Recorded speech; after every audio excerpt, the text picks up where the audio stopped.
আছেন তাদের উদ্দেশ্যে একটু বলি, নতুন করে স্পোর্টসটার সবচেয়ে বড় বেনিফিটটা কি জানেন? ক্রীড়াঙ্গনে যত রকম পলিটিসাইজ করার যে সুযোগ থাকে ওই সুযোগটাকে নষ্ট করে দেয়। যত রকম দলাদলি, যত রকম আমার লোক তোমার লোক এই অনুযায়ী ক্রীড়াঙ্গনে সুযোগ পাবে, এই অবস্থাটাকে নস্যাৎ করা সবচেয়ে বড় মাধ্যম হলো নতুন করে স্পোর্টস। আপনি আপনার মেধা, আপনার যেখানে আপনার প্রতিভা, সেই প্রতিভা বিকাশের জন্য দলমত নির্বিশেষে আপনি কার সন্তান এটা দেখার বিষয় না, আপনার বাপ দাদা কোন মার্কার স্লোগান দেয় এটা দেখার বিষয় না। আপনি বাংলাদেশি, আপনার প্রতিভা আছে, আপনি আপনার প্রতিভার বিকাশ ঘটানোর জন্য সমভাবে প্রতিযোগিতা করার সুযোগ পাবেন। এটাই হলো নতুন করে স্পোর্টস। ইনশাল্লাহ আমরা স্পোর্টসম্যানশিপ নিয়ে কাজ করব। নো ভায়োলেন্স, স্পোর্টসম্যানশিপ প্লিজ, তাই না?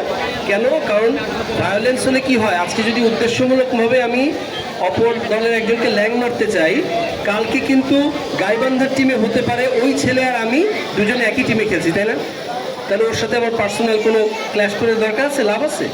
এই জন্য প্রতিযোগিতা, স্পোর্টসম্যানশিপ, এইটা নিয়ে আমরা সামনে এগোবো।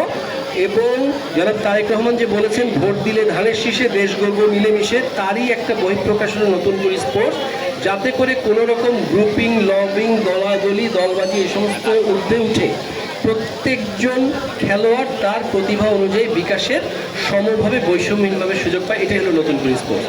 সবাইকে ধন্যবাদ। বাংলাদেশ জাতীয়